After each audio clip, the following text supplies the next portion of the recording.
नमस्कार मेरे प्यारे बच्चों, फिर एक नई आशा और नई उमंग के साथ कि आप सभी अपने अपने घरों में अपने माता पिता के साथ, अपने भाई बहनों के साथ और अपनों के साथ बेहद ही खुशहाल और सुरक्षित होंगे। मैं अंजलि राव आप सबों का मेरी इस कक्षा में बहुत बहुत स्वागत करती हूँ। और बच्चों, मैं लेकर आई हूँ आपकी हिंदी पाठ्य पुस्तक रिमझिम कक्षा 5वीं का 11वां पाठ, है ना बच्चों। 11वां पाठ आज हम करेंगे उस 11वें पाठ का भाग 2, यानी कि चावल की रोटियां जो पाठ है उसका हम करने जा रहे हैं भाग 2।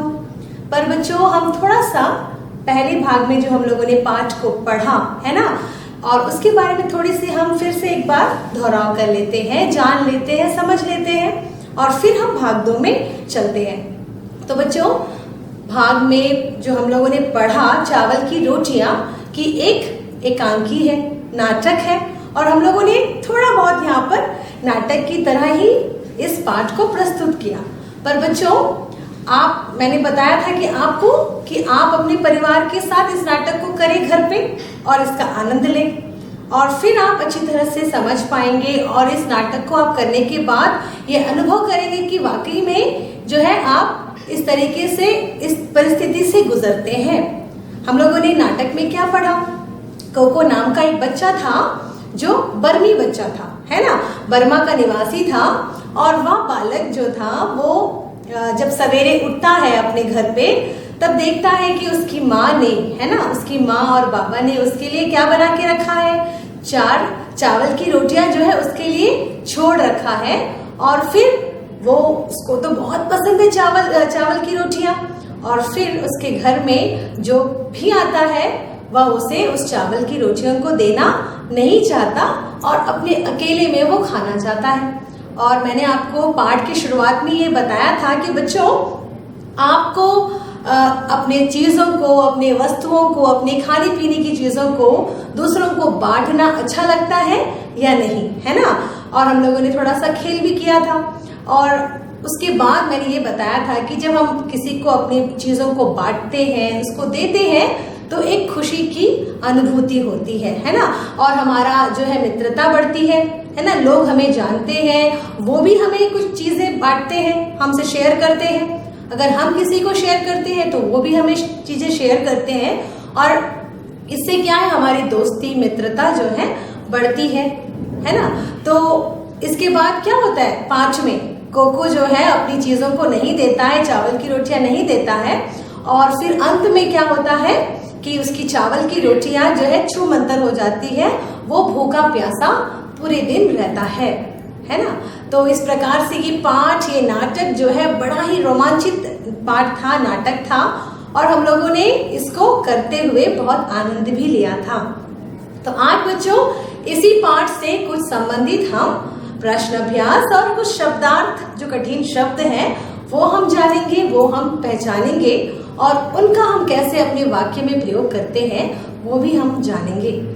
तो मेरे प्यारे बच्चों, हम चलते हैं इस पाठ के शब्दार्थ की ओर। तो ये रहा शब्दार्थ। हमारे इस पाठ में बहुत सारे शब्द आए हैं जो कुछ कठिन शब्द हैं, तो उनका भी हम निवारण करते हैं बच्चों। तो बच्चों, ये रहा आपके समक्ष पाठ के कुछ कठिन शब्द, है ना। तो शब्द जैसे कि चावल, है ना, चावल इस पाठ में प्रस्तुत हुए हैं। तो चावल का अर्थ है धान। जो माँ जो है खाना बनाती है आपके घर पे, सफेद सा होता है चावल, उसे हम धान कहते हैं। और धान, वैसे मैं बताऊंगी कि धान कैसे होता है, दिखाऊंगी भी आपको इसका चित्र। और ये एक छिलकेदार बीज होता है और उसी से बनता है चावल। और देखभाल यानी कि ध्यान, है ना। माता जो है, कोको की माँ जो है, कोको को घर पे छोड़ जाती है खेत में, और अब कोको को क्या करना होता है, घर की देखभाल करनी होती है। तो देखभाल यानी कि ध्यान, है ना, रखवाली करना, ध्यान देना। और खास यानी कि विशेष, खास, है ना, कोई खास खबर सुननी थी। किसको सुननी थी? मिमी को सुननी थी, याद है ना आपको। कोको के घर आ जाता है वो और कहता है कि मुझे आज रेडियो में कुछ खास खबर सुननी है। खास यानी कि विशेष, महत्वपूर्ण। और तलाशी यानी कि खोजबीन, है ना। अब सारे बच्चे वहाँ घर पे आ जाते हैं और तलाशी करते हैं, यहाँ वहाँ ढूंढते हैं, खोजबीन करते हैं। मनपसंद यानी कि मन चाहा, है ना। कोको को चावल की रोटियां जो है बहुत पसंद थी, तो वो उसका मनपसंद नाश्ता था, है ना। तो मनपसंद यानी कि मन चाहा, जो मन को बहुत अच्छा लगता है, दिल को बहुत अच्छा लगता है, हम उसे कहना, करना और खाना पसंद करते हैं, उसको कहते हैं मनपसंद। और सूचना यानी कि जानकारी, सूचना यानी कि जानकारी, जैसे कि रेडियो में कुछ खबर आने वाली थी जो उनको महत्वपूर्ण क्या दे रही थी, जानकारी दे रही थी या सूचना दे रही थी, जिसको हम कहते हैं नोटिस, है ना। कुछ जानकारी, कुछ नॉलेज उनको दे रही थी, तो वो है सूचना। और कुछ शब्द है जैसे गजब, गजब, गजब का अर्थ है अद्भुत, बहुत ही विचित्र, है ना। गजब, बहुत ही गजब का महीना है, बहुत ही गजब का वातावरण है ना, गजब हो गया कुछ कहते हैं तो वो अद्भुत होता है। इर्द गिर्द यानी कि आमने सामने, आस पास, इर्द गिर्द, है ना। मेज पर कोको के सामने कौन बैठ जाता है, मिमी और तिनसु, ये सब मेज के आसपास जो है बैठ जाते हैं। तो इर्द गिर्द यानी कि आसपास या आमने सामने कह सकते हैं। मेहनत, मेहनत यानी कि है क्या करते हैं, परिश्रम, है ना। मेहनत, परिश्रम, हमें जो है कक्षा में सफल होने के लिए, परीक्षा में सफल होने के लिए क्या करना पड़ता है, मेहनत करना पड़ता है ना। तो मेहनत यानी कि परिश्रम। कोशिश यानी कि प्रयास, है ना बच्चों। कोशिश, जब हम मेहनत करते हैं, प्रयास करते रहते हैं और फिर हमें सफलता नहीं मिलती है ना, हम कामयाब नहीं होते हैं, फिर भी हमें हार नहीं माननी चाहिए, हमें लगातार क्या करनी चाहिए, कोशिश करते रहना चाहिए। तो कोशिश यानी कि प्रयास, यानी कि हम कह सकते हैं प्रयत्न करते रहना, कोशिश करते रहना। फूलदान, पुष्प पात्र, यानी कि हम जिसको अंग्रेजी में कहते हैं फ्लावर पॉट, है ना, वेस कहते हैं, वही होता है फूलदान। और कोको की माँ ने उबातून की दुकान से क्या खरीदा था, फूलदान खरीदा था, है ना। तो फूलदान का अर्थ है पुष्प पात्र, जहां पर हम फूल के गुच्छों को रखते हैं उसको कहा जाता है पुष्प पात्र या फूलदान। अब है बदकिस्मत, है ना। बदकिस्मत, हमेशा देखो आपने सुना है, कोको कहता है कि मेरी बदकिस्मती है, मैंने तो झूठ तो बोल दिया है कि मैं अभी पेट भर के नाश्ता कर लिया हूँ और तुम जो है पापड़ खा रहे हो और पूरी तरीके से जो है मुझे ललचा रहे हो, तो ये मेरी बदकिस्मती है ना। कोको बार बार कह रहा था। तो बदकिस्मत यानी कि खराब किस्मत, यानी कि जिसकी जो है बैड लक, जिसको हम अंग्रेजी में कहते हैं बैड लक, मेरी बैड लक है ना, बदकिस्मती है, तो इसको कहते हैं कि खराब किस्मत। हम फिर से एक बार जो है शब्दार्थ को देख लेते हैं बच्चों। चावल यानी धान, देखभाल ध्यान, खास विशेष, तलाशी खोजबीन, मनपसंद मनचाहा, सूचना जानकारी, गजब अद्भुत, इर्द गिर्द आसपास, मेहनत परिश्रम, कोशिश प्रयास, फूलदान पुष्प पात्र, बदकिस्मत खराब किस्मत। तो बच्चों आप देखेंगे कि आपकी जो इस पाठ है, इस पुस्तक में भी आपको ये सारे कठिन शब्द मिलेंगे। आप उसे अंडरलाइन कर लीजिए, रेखांकित कर लीजिए और फिर अपने कॉपी पर इसको शब्दकोश, है ना, आप शब्दकोश अगर रखे अपने पास, डिक्शनरी रखे हैं अपने पास, तो आप उससे भी देख सकते हैं। और फिर ये वीडियो को आप बार बार चलाकर भी इस शब्द को देखते हुए अपनी कॉपी पर लिख सकते हैं और उन्हें याद करिए और उनको जो है वाक्यों में भी बदलिए।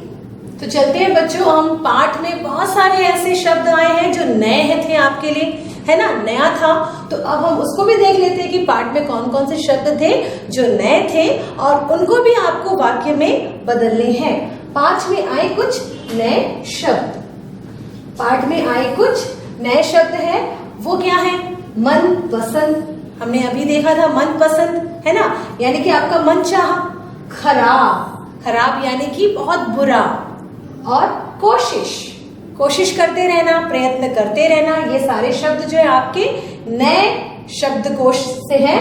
तो चावल है ना, चावल शब्द, फूलदान, दोपहर, है ना, दोपहर को माँ लौटेगी कोको के घर और फिर वो खाना बनाएगी, है ना, ये बात हुआ था। तो दोपहर यानी कि दिन का जो पहर होता है 12 बजे के बाद जो कहते हैं उसको कहते हैं दोपहर। और गर्मा गर्म, गर्मा गर्म यानी कि चावल की रोटियां गर्मा गर्म थी, है ना, गरम गरम थी।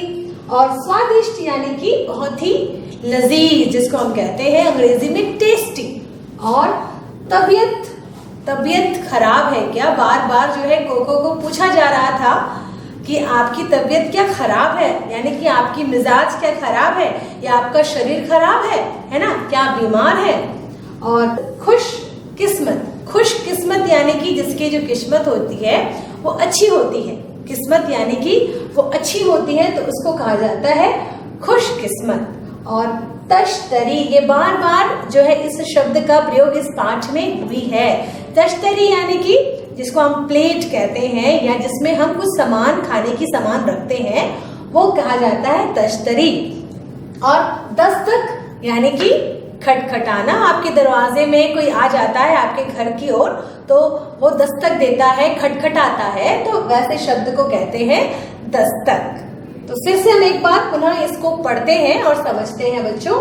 मनपसंद, खराब, कोशिश, चावल, फूलदान, दोपहर, गर्मा गर्म, स्वादिष्ट, तबीयत, खुशकिस्मत, तश्तरी और दस्तक। तो बच्चों इसे आप देखें अपने पुस्तक में, इन सारे शब्दों को आप पुनः जो है रेखांकित करें और कॉपी पे लिखते हुए जाएं। तो बच्चों अब हम आपके पाठ्य पुस्तक के कुछ प्रश्न अभ्यास भी करेंगे, है ना। तो वो है आपके पाठ्य पुस्तक की नाटक की बात, यानी कि जो हम नाटक खेले थे, नाटक करे थे, है ना, इस चावल की रोटियां का, तो उसकी कुछ अंश आज हम करने जा रहे हैं, वो प्रश्न अभ्यास। अब हम करेंगे प्रश्न अभ्यास नाटक की बात से। तो देखिए बच्चों, आपके पाठ्य पुस्तक से ही लिया गया एक प्रश्न है, वो है प्रश्न संख्या 1। नाटक में हिस्सा लेने वालों को पात्र कहते हैं। मैंने आपको कल बताया था किरदार, जिसको हम कहते हैं किरदार, है ना। तो जिन पात्रों की भूमिका महत्वपूर्ण होती है उन्हें मुख्य पात्र, है ना, और जिनकी भूमिका ज्यादा महत्वपूर्ण नहीं होती है उन्हें गौण पात्र कहते हैं। यानी कि जो मेन रोल अदा करता है, यानी कि आपने बहुत सारे सीरियल्स और पिक्चर्स तो आप देखे ही हैं, तो उसमें जो मेन कैरेक्टर रहता है, जो महत्वपूर्ण उनका जो भूमिका रहती है, उसको कहते हैं मुख्य पात्र। यानी कि आपने देखा होगा पिक्चर्स में, तो उसमें क्या होता है, मेन जो रोल होता है वो हीरो हीरोइंस का होता है ना। तो उसी प्रकार जो है यहाँ पे नाटक पे जो मेन, जो महत्वपूर्ण जो भूमिका निभा रहा था, उसका नाम था कोको। तो कोको क्या हुआ, मुख्य पात्र, है ना। तो मुख्य पात्र कहते हैं, और जिनकी छोटी छोटी रोल्स होती है उसको कहते हैं हम गौण पात्र। बताओ इस नाटक में कौन कौन से मुख्य और कौन कौन गौण पात्र हैं। अब आपको बताना है इस नाटक में कौन कौन से मुख्य पात्र थे और कौन कौन से गौण पात्र थे। तो अब बताएं आप बच्चों कि कौन कौन से मुख्य पात्र थे। एक ही मुख्य पात्र था, वो कौन था इस नाटक में? कौन कौन से मुख्य पात्र थे? कोको, मिमी और तिनसु मुख्य पात्र है ना, क्योंकि ये इनका जो है आपने इनका संवाद देखा है, इनका जो आपने बातचीत जो है आपने ज्यादा देखा है। तो मुख्य पात्र कौन होंगे? कोको, मिमी और तिनसु। और वही नीनी और उबातुन जो है गौण पात्र होंगे। आपने देखा है नीनी जो है आया था और फिर उसके बाद में उन्होंने बोला कि मुझे रेडियो में खबर सुनना है, और फिर वो चला जाता है। तो इस तरीके से थोड़ा सा संवाद था उसका, थोड़ी सी बातचीत थी, इसलिए नीनी जो है वो गौण पात्र में आ जाते हैं। और उबातुन जो था वो प्रबंधक था, दुकान में काम करने वाला व्यक्ति था, जो एकदम अंतिम में आता है इस नाटक में, और फिर वो जो है गौण पात्र में आते हैं। यानी कि जिसकी भूमिका कम होती है उसे गौण कहेंगे, और जिसकी भूमिका अधिक होगी, ज्यादा होगी, उसकी बातचीत ज्यादा होगी, तो उसे हम मुख्य पात्र में जानते हैं। तो बच्चों अभी आपको ये प्रश्न का जवाब शायद अच्छी तरह से समझ में आ गया होगा कि मुख्य पात्र कौन से हैं और गौण पात्र कौन से हैं। तो मेन कैरेक्टर्स जो मुख्य पात्र है ना, और सपोर्टिंग मतलब उसके साथ देने के लिए थोड़ा थोड़ा सा उनका जो है बातचीत है, तो वो सपोर्टिंग एक्टर्स। चलिए बच्चों हम अगले प्रश्न की ओर बढ़ते हैं। तो बच्चों अगला प्रश्न है, क्या कभी आपने कोई चीज या बात दूसरों से छिपाई है या छिपाने की कोशिश की है? उस समय क्या क्या हुआ था, है ना। आपने यदि कोई बात छिपाई है या छिपाने की कोशिश की है तो क्या क्या हुआ था, है ना। कोको ने एक बात छुपाई थी कि मेरे पास 4 चावल की रोटियां हैं, और वो छिपाने की वजह से बार बार उसने झूठ भी बोला, है ना। एक गलती को छुपाने की वजह से उन्होंने कई झूठ जो है बोल डाले, तो कोको ने बहुत बड़ी गलती की। अब देखें कि यदि आपने कुछ बात छिपाई है तो उसकी वजह से क्या आपको क्या भुगतना पड़ा या क्या हुआ आपके साथ। तो यहाँ पर एक विचार है जो मैंने यहाँ पे लिखा हुआ है, आपके अलग अलग विचार हो सकते हैं बच्चों। तो आप अपनी बातों को जो है अपनी माँ को, अपने पिता को सुना सकते हैं, अपने भाई बहन को सुना सकते हैं, पर मैंने यहाँ पे कुछ विचार लिखे हुए हैं, आप देखें। एक बार मेरा एक मित्र मुझसे कहानियों की पुस्तक मांगने आया, है ना। एक बार मेरा एक मित्र था जो मुझसे कहानी की पुस्तक पूछने आया, मांगने आया। मैं उसे पुस्तक नहीं देना चाहता था, है ना। मैं उसे पुस्तक नहीं देना चाहता था या चाहती थी, और इसलिए मैंने वह पुस्तक जो है तकिए के नीचे छुपा दी। मैंने उसको छुपा दिया, तकिए के नीचे वो छुपा दिया, और फिर उसको मैंने बताया कि मेरे पास वो पुस्तक नहीं है, लेकिन वह वहीं पर बैठ गया। अब वो वहीं पर बैठा रह गया, वहां से हटता नहीं था, और तब मैंने उसे चुपके से निकाल कर मेज की दराज में रख दी, है ना। अब मैंने क्या किया, तकिए में से चुप से निकाला और फिर मेज की दरार में, यानी कि ड्रॉयर जो होती है उसके अंदर मैंने उसको रख दी। और कुछ समय के बाद मेरा मित्र दराज खोलने लगा। कुछ समय के बाद ऐसा हुआ कि वो दराज खोलने लगा, ड्रॉयर खोलने लगा, और तब मैंने उसे बड़ी मुश्किल से बहाना बनाकर उसे बाहर भेजा, है ना। तब मैंने क्या किया, उसे बड़ी मुश्किल से मनाया, और बहाना मैंने बनाया, झूठ बोला, और उसके बाद जो है उसे वो पुस्तक दे दिया और उसको भगा दिया वहां से। तो ऐसे ही होता है बच्चों, जब हम छोटे होते हैं तो कई बार कुछ चीजें हम समझते नहीं हैं। जब बड़े हो जाते हैं तो हमें हर चीजें जो है समझ में आती है ना। तो किसी को देना, किसी को बांटना कोई गलत बात नहीं है। अगर आपके पास है, आप अभी आपकी उसको जरूरत नहीं है, तो आप अगर कोई पूछ रहा है तो उसे आप देते हो, तो कोई गलत या कोई हर्ज की बात नहीं होती है। तो बांटना चीजों को बहुत अच्छी आदत है, बहुत अच्छी बात है। आप हमेशा अपनी चीजों को दूसरों को बांटे, दूसरों को मदद करें, तभी जाकर आपको बाद में उसकी भी मदद आपको मिलेगी।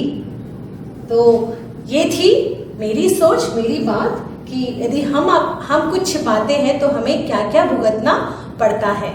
तो चलिए बच्चों आगे का प्रश्न हम करते हैं। प्रश्न अगला क्या है, कहते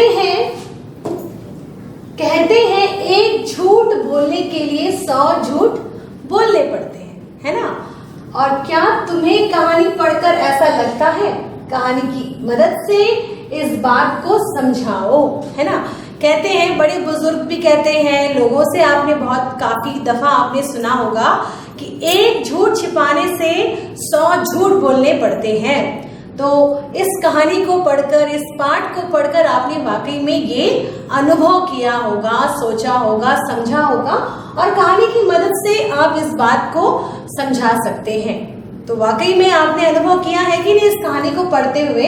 तो हमारा जवाब ये होगा कि हाँ, हमें कहानी में ऐसा लगता है कि एक झूठ बोलने के लिए 100 झूठ बोलने पड़ते हैं। यानी कि आपने एक झूठ बोल दिया, है ना, एक सच आपने छुपा दिया और एक झूठ बोला।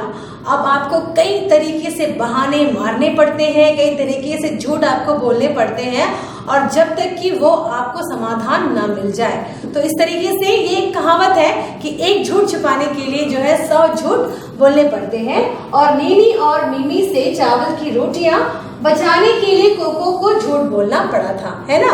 उनसे छुपाने के लिए जो है, रोटियां छुपाने के लिए जो है उनसे कई दफा उनको झूठ बोलना पड़ा था। और इसके लिए वह रेडियो के खराब होने, है ना, उसने ये बोला कि रेडियो खराब है, बल्कि रेडियो खराब नहीं था, रेडियो खराब है अपना पेट भरा होने के कारण, है ना। उसने कहा कि मैंने अभी अभी नाश्ता किया है, पेट भर के मैंने चावल की रोटियां खा ली है, और अभी अभी मैं जो हूँ हाथ धोने गया था, इसलिए मुझे थोड़ी सी दरवाजा खोलने के लिए लेट हो गया, है ना। तो इस तरीके से मुंह हाथ धोने का बहाना मारा उसने, घर में चूहा होने और रोटियां खा लेने तथा माँ को एलर्जी होने तक का उन्होंने झूठ बोल दिया, है ना। चूहा, पेट की गुड़गुड़ाहट के आवाज आने की वजह से उसने क्या बोला कि घर पे चूहा जो है बहुत ज्यादा हो गया है, उसकी आवाज आ रही है। फिर उसने ये भी बोला कि मेरी माँ को इस फूल से जो है एलर्जी है ना। तो इस तरीके से उन्होंने कई तरह के छोटे मोटे बहाने और झूठ जो है इस पाठ में और इस नाटक में आपने कोको की झूठ आपने देखी है। तो एक सच या एक झूठ हम अगर बोलते हैं, एक सच को छुपाते हैं, तो 1000 झूठ भी हमें उसके लिए बोलना पड़ता है। तो झूठ हमें नहीं बोलना है, सच का साथ देना है, ठीक है। जितना हो सके हमेशा हमें ये ध्यान रखना है कि हम सच को पकड़ते हुए, सच का साथ देते हुए हम आगे बढ़े, तो हमेशा जो है हम सही दिशा में बढ़ेंगे, सही दिशा की ओर जा पाएंगे। तो हम अगले प्रश्न की ओर बढ़ते हैं बच्चों। हाँ तो बच्चों, अब हमारा प्रश्न है, नया प्रश्न देखिए, अगला प्रश्न। कोको के माता पिता, है ना, कोको के माता पिता धान लगाने के लिए खेतों में गए थे। आपको इस पाठ के शुरुआत में ही मालूम चल गया था कि जो कोको की माता जो थी और पिता जो थे वो खेतों में काम करते थे, यानी कि एक किसान थे, है ना।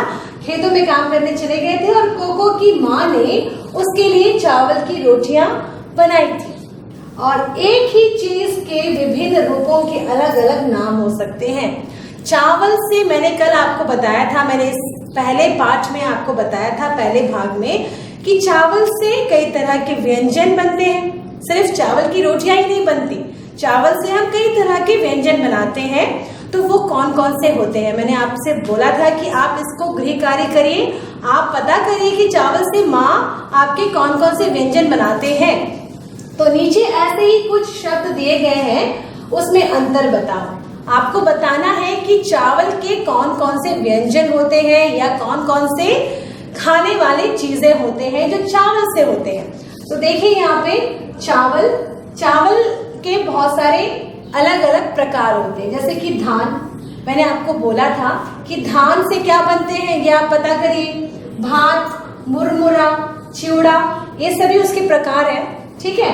साबुत दाल, धुली दाल, छिलका दाल, और गेहूं में दलिया, आटा, मैदा, सूजी।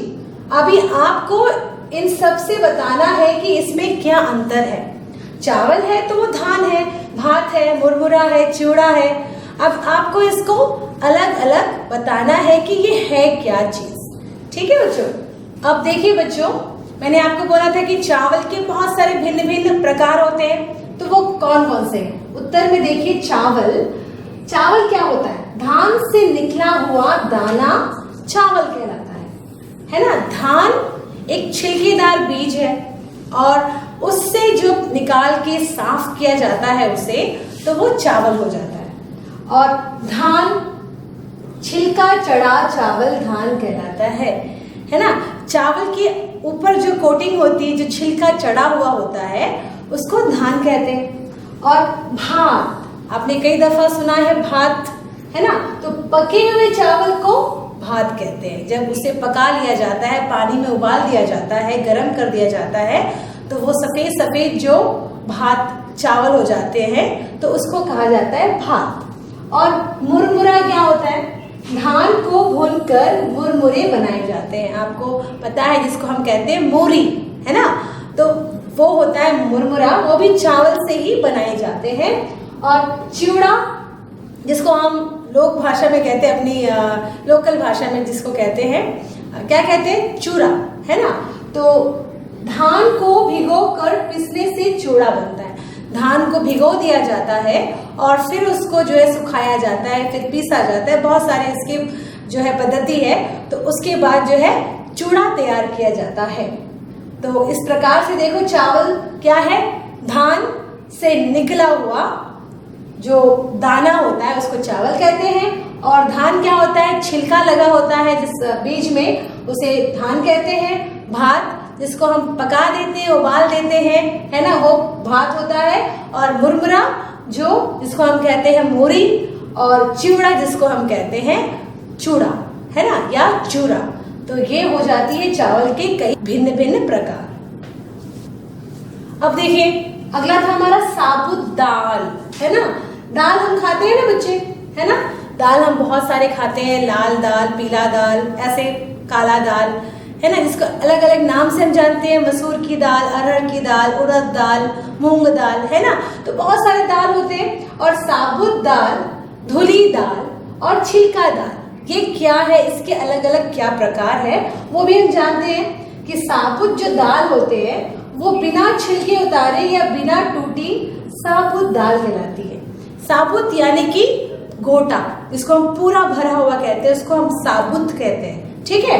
तो साबुत दाल क्या होती है, जो बिना छिलका उतारे होती है, जो कटी छटी नहीं होती, टूटी हुई नहीं रहती है, एकदम बड़ी सी पूरी होती है, उसे कहते हैं साबुत दाल। और धुली दाल क्या होती है, बिना छिलके की दाल को धुली दाल कहते हैं, है ना। बिना छिलके यानी कि जिसमें छिलका नहीं होता है, जिसको हम लाते हैं अपने दुकान से, लाते हैं ना, किराने की दुकान से लाते हैं, और फिर हम उसे सीधे कुकर में डाल देते हैं, कढ़ाई पर डाल देते हैं और बनाते हैं, वो होती है धुली हुई दाल, ठीक है। और छिलका दाल टूटी हुई लेकिन छिलके वाली, है ना, कटी हुई होती है, टूटी हुई होती है, पर उसमें छिलका होता है ना, तो उसे हम कहते हैं छिलके वाली दाल। तो दाल भी बहुत सारे प्रकार की है, साबुत दाल, धुली हुई दाल और छिलका दाल। साबुत यानी कि गोटा पूरा, और धुली यानी कि जिसमें छिलके नहीं होते हैं, सफाई होती है और हम उसे लाकर सीधे घर पे पकाते हैं। और छिलका वाली दाल जिसमें जो है छिलके होती हैं, टूटी हुई रहती है, कटी हुई रहती है, पर उसमें छिलका होता है, उसे हम कहते हैं छिलके वाली दाल। अब देखिए बच्चों, इसी प्रश्न में अगला भाग था कि गेहूं, है ना। गेहूं का भी हम सेवन करते हैं, गेहूं को भी हम घर पे लाते हैं दुकान से खरीद कर या पीस कर, है ना। तो उसका हम क्या करते हैं, देखिए, दलिया, आटा, मैदा और सूजी, इसमें क्या सा भिन्नता है हम देखते हैं। कि गेहूं के साबुत दानों को गेहूं कहते हैं। गेहूं आपको मैं इसकी जो है वो आप देख सकते हैं अपने इसमें कि गेहूं कैसा होता है ना, गेहूं कैसा होता है आप देख सकते हैं। अब देखिए कि गेहूं के साबुत दानों को, जो मोटे मोटे जो दाने होते हैं, जो बिना टूटे हुए रहते हैं, आधे नहीं रहते हैं, गोटे रहते हैं, उसे कहते हैं गेहूं। और दलिया क्या होता है, गेहूं को मोटा मोटा पीस कर दलिया बनाया जाता है ना। गेहूं जो होती है उसको बारीक बारीक जो छोटा मोटा मोटा पीसा जाता है, काटा जाता है, तोड़ा जाता है, और फिर वो दलिया का रूप ले लेती है। और आटा क्या होता है, गेहूं को पीस कर आटा बनाया जाता है।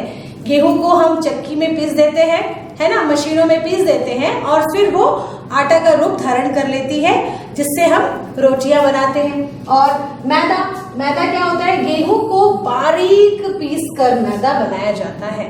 गेहूं से ही बनता है, पर उसे हम जो है बारीक एकदम महीन पीस देते हैं, तो वो मैदा का रूप धारण कर लेती है। और सूजी, जौ आदि अनाज से बना आटा सूजी कहलाता है ना। ये भी गेहूं का ही रूप है, पर वो जौ और अनाज, जौ गेहूं का ही रूप है, जौ जिसको कहते हैं, और अनाज से जो आटा तैयार की जाती है, पीस कर जो आटा तैयार की जाती है, उसे कहा जाता है सूजी। तो देखिए, एक ही चीज है, एक ही फसल है, और उसके कई नमूने हैं, कई प्रकार हैं, कई अलग अलग तरीके हैं, और उसके बनाने के भी तरीके अलग अलग हैं, है ना। तो अब आप देखिए अपनी माँ को कि माँ घर पे ये सारी चीजें लेकर आती है और आपको ये सारी चीजों की व्यंजन जो है बनाकर खिलाती भी है। तो आप उनसे पता करिए कि माँ आपके ये चीजें लेकर आती है घर पे और क्या आप हमें वो बनाकर खिलाती हैं। तो आपको मालूम चलेगा कि हाँ वाकई में ये सारी चीजें हमारे घर पर उपलब्ध होते हैं। तो चलिए बच्चों अगला। हाँ तो मेरे प्यारे बच्चों, अब आपके स्क्रीन पे कुछ नजर आ रहा होगा। जिस चावल की रोटियों के बारे में और जिस धान के बारे में हम बात कर रहे थे, तो मैंने आपको बोला था कि आपको मैं पिक्चर्स के द्वारा बताऊंगी कि धान या चावल जो हम घर पे लेकर आते हैं, है ना, वो कैसे होती है और वो कहाँ से आती है।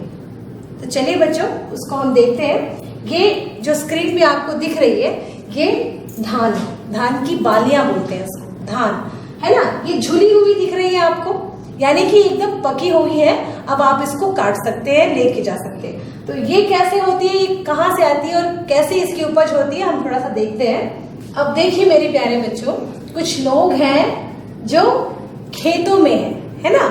अब इसे हम धान जो है खेतों में उगाते हैं।